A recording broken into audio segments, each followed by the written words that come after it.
ఓం నమ శివాయ. అందరికీ నమస్కారం అండి.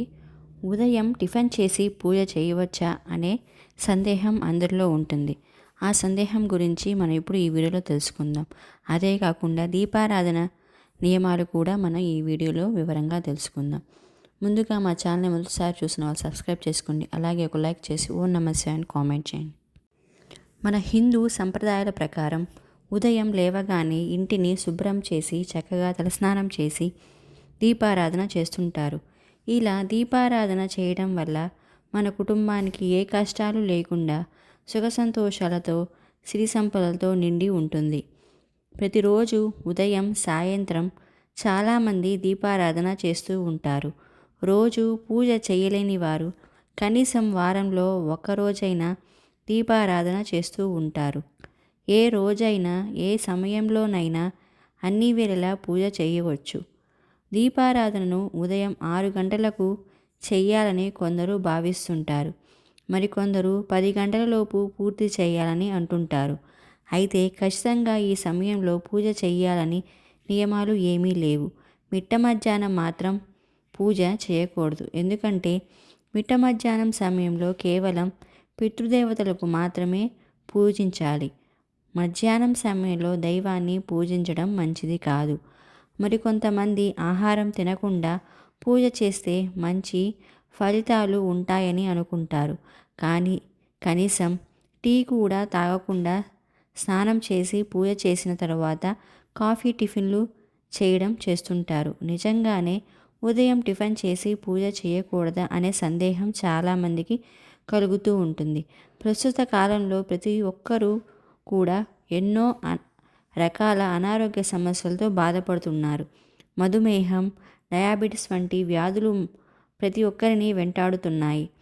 ఇలాంటి సమస్యలతో బాధపడేవారు ఉదయం టిఫిన్ చేసి తరువాత చక్కగా స్నానం చేసి ఇంట్లో పూజ చేసుకోవచ్చు. ఇందులో ఏ విధమైనటువంటి తప్పు లేదని పండితులు చెబుతున్నారు. వాస్తు శాస్త్రం ప్రకారం ఇంట్లోని పూజ గదిలో వినాయకుడిని దేవుని ఫోటోలు ఒకటి కంటే ఎక్కువ ఉండకూడదని గుర్తుంచుకోండి.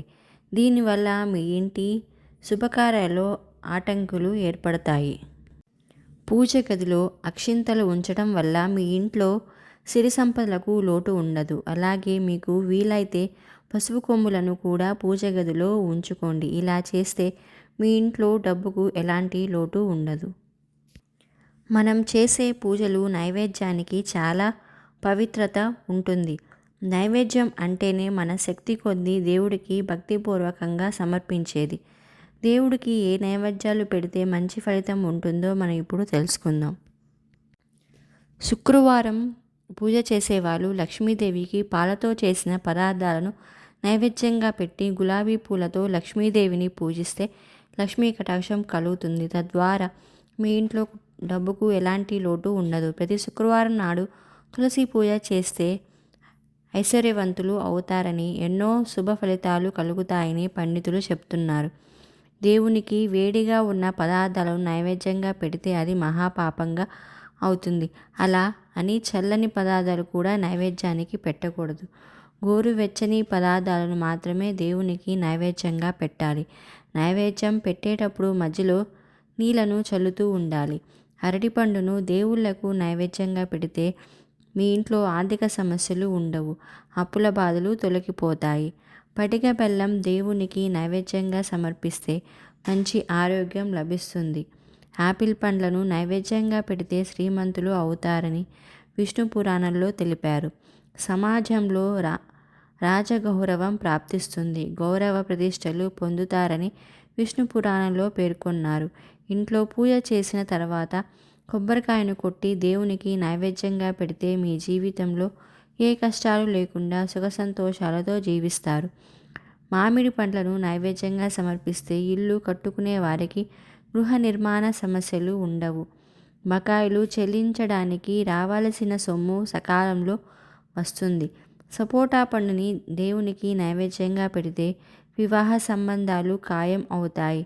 వివాహం కాని వారికి తొందరగా వివాహం నిశ్చయమవుతుంది. మీరు చేసే పూజలో జామ పండ్లను నైవేద్యంగా పెడితే మీరు చేసే ప్రతి పనిలో అడ్డంకులు లేకుండా ఉంటాయి. అలాగే పొట్టకు సంబంధించిన అనారోగ్య సమస్యలు నయమవుతాయి. మన హిందూ మతంలో పువ్వులకు ఎంతో ప్రాముఖ్యత ఉంది.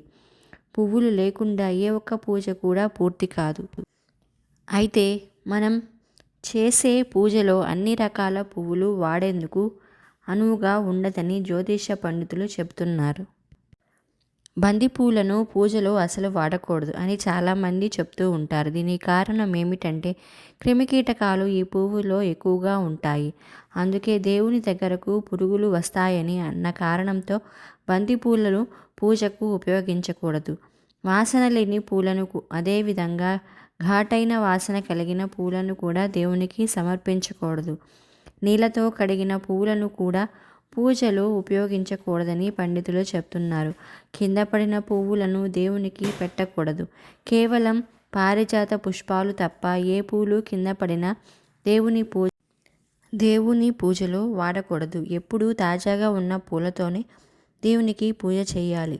హనుమంతునికి మల్లెపూలు అంటే చాలా ఇష్టం. కాబట్టి మంగళవారం ఇంట్లో పూజ చేసి హనుమంతునికి పటానికి మల్లెపూలు సమర్పించండి. ప్రతి మంగళవారం హనుమంతునికి మల్లెపూలు సమర్పించి మీ కోరికను చెప్పుకుంటే ఖచ్చితంగా మీ కోరిక తీరుతుంది. దీపారాధన చేసిన తర్వాత దీపాలు వెలుగుతున్నంతసేపు పూజా మందిరం తలుపులు వేయకుండా తెరిచి ఉండాలి. నిత్య పూజలు చేసేవారు ఖచ్చితంగా తలస్నానం చేయాలన్న నియమం ఏమీ లేదు. స్త్రీలు పాపిటం మీద గంగమ్మ తల్లి నివాసమై ఉంటుంది. కాబట్టి స్త్రీలు పాపిటం మీద కుంకుమ బొట్టు పెట్టుకొని పూజ చేస్తే మంచిది. ప్రతి శుక్రవారం పచ్చగా ఉన్న గడపని చూసి లక్ష్మీదేవి మీ ఇంట్లోకి సిరి సంపదలను తీసుకువస్తుంది. శనివారం రోజున మాత్రమే పూజ గదిని శుభ్రం చేసుకోవాలి. పూజ గదిలో విరిగిపోయిన విగ్రహాలు పెట్టకూడదు. వీటి వల్ల పూజకు వచ్చే ఫలితాలు రావు.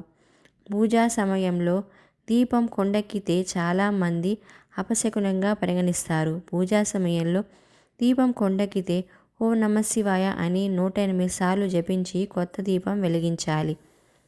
ప్రతి శుక్రవారం రోజు ఇంట్లో లక్ష్మీదేవికి పూజ చేసి 2 గాజులను లక్ష్మీదేవి ఫోటో ముందు పెట్టి పూజ చేసిన తర్వాత ఆ గాజులను స్త్రీలు ధరిస్తే దీర్ఘ సుమంగలిగా ఉంటారు. ఇంట్లో ఐశ్వర్యం పెరుగుతుంది.